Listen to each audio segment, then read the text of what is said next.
Welcome to the sweet hour of prayer. Inguva yakanaka chose, inguva yekukomborerwa kana tichimba naJehovha uye tichiva nenguva yekumunamata nekuti Jehovha ndiye musiki wedu. Naomi 1:7 inoti iyo Jehovha wakanaka, inhare nezuva rekutambudzika, iye unoziva vanotiisira kwaari.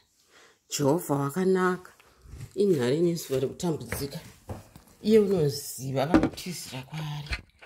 Jehovha ndiye wakatisika tiri vana vake namakwai anofudzwa naye. Uyezve kana tava munguva yematambudziko, Jehovha anoziva vanhu vanotiizira kwaari. Munamato wangu nhasi ndeuda unamatira vanhu vese, kunyanya vari kuZimbabwe nevanhu vari kuUK nedzimwe nyika dzese dziri affected necoronavirus. I know kuti pasi pano pane matambudziko mazhinji akasiyana siyana atinowana, asi pane zvese zvinoitika rubatsiro rwedu runobva kuna Jehovha. Jehovha ndiye musiki wedu. Mapisarema 121 inobva vhesi 1 kusvika vhesi 6 inotaura kuti hanzi ndichatarisa kumakomo, rubatsiro rwangu runobvepiko? Rubatsiro rwangu runobva kuna Jehovha. Nokuti Jehovha ndiye musiki wedenga nepasi, muchengeti waIsraeri usingavati kana kukotsira. Jehovha ndiye anoziva kufamba kwedu pakubuda nepakupinda. And the Bible rinotaura kuti the sun will not strike us by day nor the moon by night, because Jehovha ndiye muchengeti wedu. Saka toda kungoona nguva ino kungoishandisa kuti tingonamata wherever you are, kwauri ikoko. Ngatinamatei, Mwari vatiitirwa zvakanaka. Jehovha samasimba toda kukutendai masikatano. Mwari samasimba toda kuuya pamberi penyu tichida kukudza zita renyu nokuti ndimi makatisika tiri vanhu venyu. Jehovha hatina kufanira, asi tinotenda neropa remwana wenyu akatida. Ropa raJesu rinotidzivirira. May he cover us with his righteousness and remove these filthy robes on us. Mwari toda kungouya pamberi penyu nespecial way, tichida kungokutendai nechipo cheupenyu. Hazvirevei kuti vese vafamba vadi, asi tinotenda nekuti nyasha dzenyu dzichiri pamusoro pedu. Mwari, tiri munguva yekutambudzika kukuru, tiri munguva yekurwadzwa kukuru. Hazvina basa kuti tiri kunyika isina mari, hazvina basa kuti tiri kunyika ine chikafu kana kuti kunyika yakabudirira. Asi zvese zviri kuitika mukati menyika ino zvinongoratidza kuti muvengi mukuru Satani ari kurwisa vanhu venyu vese vamakasika, irregardless of who they are, irregardless of whatever they own. Asi Mwari, tine tariro nekuti kuna Daniel chapter 12 munotaura kuti muchinda Michael uchasimuka kurwira vanhu vake. Mwari, ndimi munotirwira mukati mehasha, mukati mehosha, ndimi munotirwira mukati menzara, ndimi munotirwira mukati mekurwara, ndimi munotirwira mukati mekufirwa.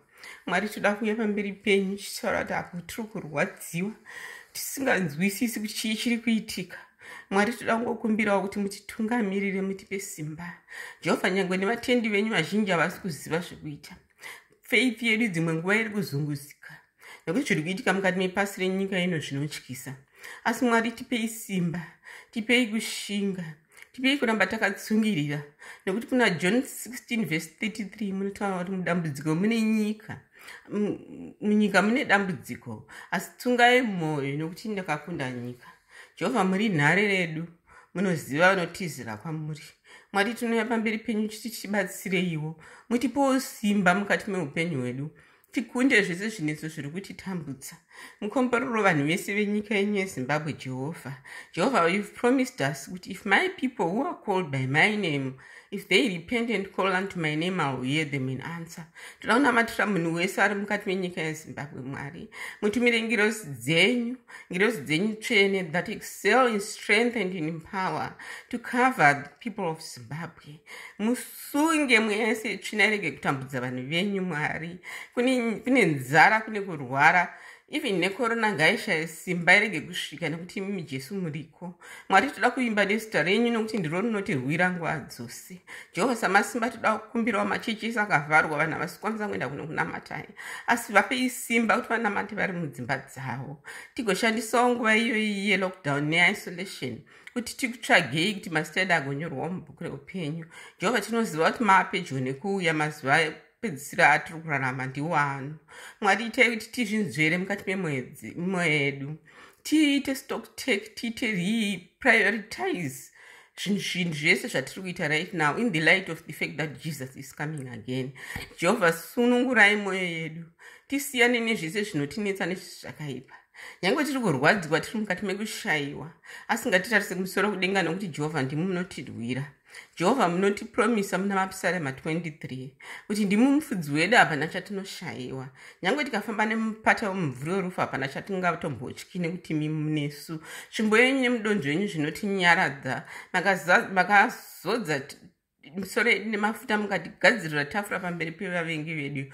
Mikombe yedu inofashikira, uyezve unyoro nenyasha zvichatiteera mazuva ese upenyu hwedu. Jehovah, hatina kumwe kwatingagone kutizira, hatina kumwe kwatingagone kutaura kuti Mwari hatina mari yekuti tipe vana chikafu, hatina umwe munhu watinogona kuchemera kuti Mwari hatina mabasa ekuti tikwanise kupona, hatina kumwe kwatinogona kuchema kuti Mwari hatina mari dzekuenda kumahospitals kunorapiwa, Mwari hatina kumwe kwatinogona kuchema kuti hatina mvura, Mwari hatina kumwe kwatinogona kuchema kuti Mwari tirapireyo vanhu venyu vari kungofa mumahospitals, Mwari hatina kumwe kwatinogona kuita. Kana dai tanga tine zvataita taizviita Mwari, asi tinozviita nevanhu, tinozviita nemishonga kana nezvimwe zvinhu zvese izvi zvakasikwa nemi. Saka zvakangonanga kuti tarise kwamuri imi denga nepasi, vakasika vanhu, makasika mishonga, makasika zvese.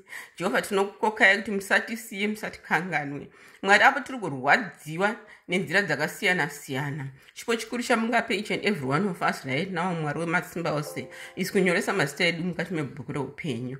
Jehovah, tinoziva kuti ndimi mega munotirwira. Mapsalm 91 anotaura kuti he who dwells in the shelter or the secret place of the Most High will rest under the shadow of the Almighty.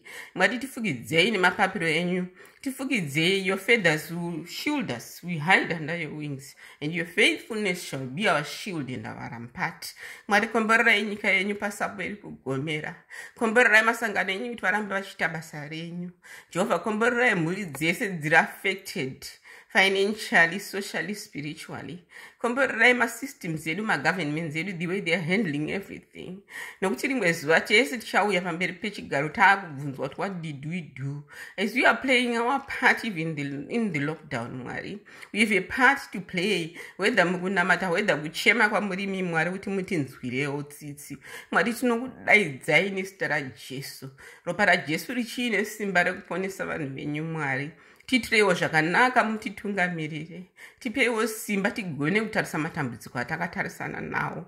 Mwari, tipewo simba tigone kukunda, tipewo simba tigone kunyaradzana, tipewo simba mugokwanisa kubatsira vamwe they have been affected mentally. Jehovah, be with those who are thinking of killing themselves today. Be with those who have been abused today. Be with those vasina chekufuga kana chekudya nhasi.